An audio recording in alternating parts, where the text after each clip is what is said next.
Parlons du coût de la lenteur. C'est sans doute le problème le plus dangereux du e-commerce, et ce pour une raison toute simple. Il est totalement invisible pour celui qui en est victime. Aujourd'hui, on va rendre ce coût très visible, et on va voir ensemble pourquoi chaque seconde compte, vraiment. Alors, tout part d'une situation que des milliers de marchands vivent tous les jours sans même s'en douter. C'est l'histoire d'une vente qui disparaît purement et simplement sans laisser la moindre trace. Imaginez un peu la scène. Une cliente potentielle, peut-être dans les transports, qui tombe sur une pub et ouvre une boutique sur son téléphone. Elle attend 1 seconde, 2 secondes, 3 secondes, 4 secondes, elle ferme l'onglet. Et voilà, c'est terminé, la vente vient de s'envoler. Et c'est ça qui est terrible en fait, c'est ce décalage complet entre deux réalités.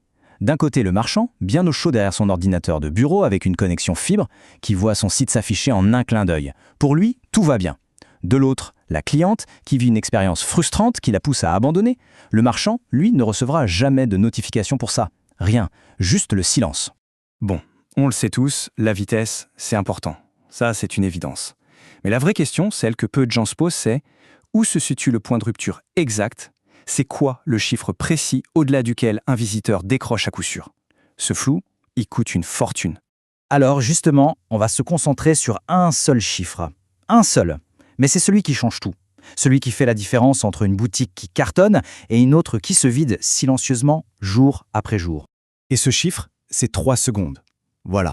Ce n'est pas une opinion, ce n'est pas une intuition, c'est une donnée, une vraie, qui vient d'études comportementales menées sur des milliards de sessions de navigation. C'est le seuil documenté où le comportement des visiteurs bascule radicalement. Mais alors, pourquoi 3 secondes? En fait, c'est presque neurologique. Notre cerveau a une sorte d'horloge interne.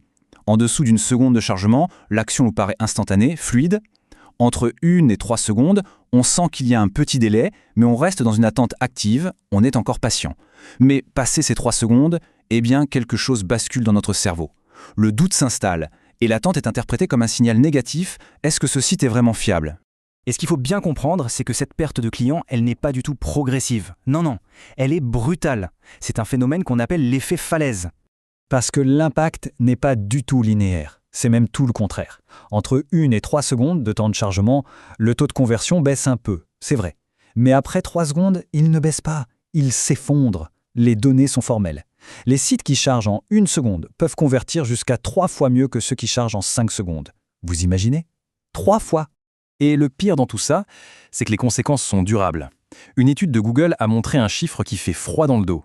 79% des acheteurs insatisfaits par la vitesse d'un site ne reviendront jamais. Jamais. Autrement dit, une vente perdue aujourd'hui, c'est une relation client qui est perdue pour toujours. Et puis, il y a un troisième mécanisme, un énorme amplificateur de ce problème, le mobile. Aujourd'hui, l'immense majorité du trafic e-commerce, on parle de 75% selon les secteurs, vient des smartphones. Donc, le point absolument crucial à retenir, c'est que les tests qu'on fait bien au chaud sur son ordinateur de bureau, ça ne reflète absolument pas la réalité du client. Un site qui charge en 2 petites secondes sur une super connexion Wi-Fi, il peut très facilement mettre 6, 7, voire 8 secondes à s'afficher sur une connexion 4G un peu faiblarde. La lenteur sur mobile est quasi systématiquement sous-estimée. Ok, on a parlé psycho, on a parlé techno. Maintenant, parlons chiffres, parlons argent. Concrètement, ça coûte combien ces quelques secondes de trop? Allez, prenons un cas bien concret. Une boutique de mode. Avant optimisation, son site chargeait en 5,8 secondes. Après un travail sur la vitesse, il charge en 2,4 secondes. Résultat, le taux de conversion est passé de 1,2% à 1,56%. Et en euros, ça donne quoi? Eh bien, plus 7 000 € de chiffre d'affaires, chaque mois. Si on calcule sur une année, ça fait 84 000 €. 84 000 € de chiffre d'affaires en plus. Cet exemple illustre parfaitement l'enjeu. Cet argent a été généré sans dépenser 1 € de plus en publicité. C'est de la croissance pure, juste en réparant ce qui ne fonctionnait pas. Et ça, c'est l'erreur classique, tellement classique. On voit beaucoup d'entreprises qui investissent des fortunes en pub pour attirer du trafic, sans réaliser que leur site est une véritable passoire. La priorité, ce n'est pas d'ouvrir les vannes du trafic plus grand, c'est de colmater la fuite. Et tout ça, ça nous amène à l'idée la plus importante, vraiment le cœur du sujet. Au fond, la vitesse, ce n'est pas juste une question de performance, c'est une question de confiance. On a souvent tendance à penser que la vitesse de chargement, c'est un problème technique, un truc de développeur ou d'hébergeur, quoi. Mais est-ce que c'est vraiment juste ça? Eh bien non. Le vrai problème, il n'est pas du tout technique. Il est psychologique. La vitesse, c'est le fondement de la confiance en ligne. Parce qu'un site lent, en fait, ça envoie des signaux subconscients hyper puissants au cerveau du visiteur. Il ne se dit pas consciemment « Oh, le serveur de ce site est mal configuré ». Non, il ressent des choses. Il ressent « Cette boutique n'a pas l'air fiable » ou « Cette expérience n'est pas très professionnelle » et pire encore, la question fatale « Est-ce que mes informations de paiement seront vraiment en sécurité ici ?»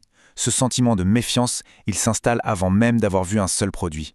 Pour conclure, s'il y a une seule chose à retenir, c'est celle-ci. Aucun client, jamais, n'enverra un email pour dire « Votre site est lent ». Il va juste fermer l'onglet. Et le marchand, lui, ne le saura jamais. Mais maintenant vous savez.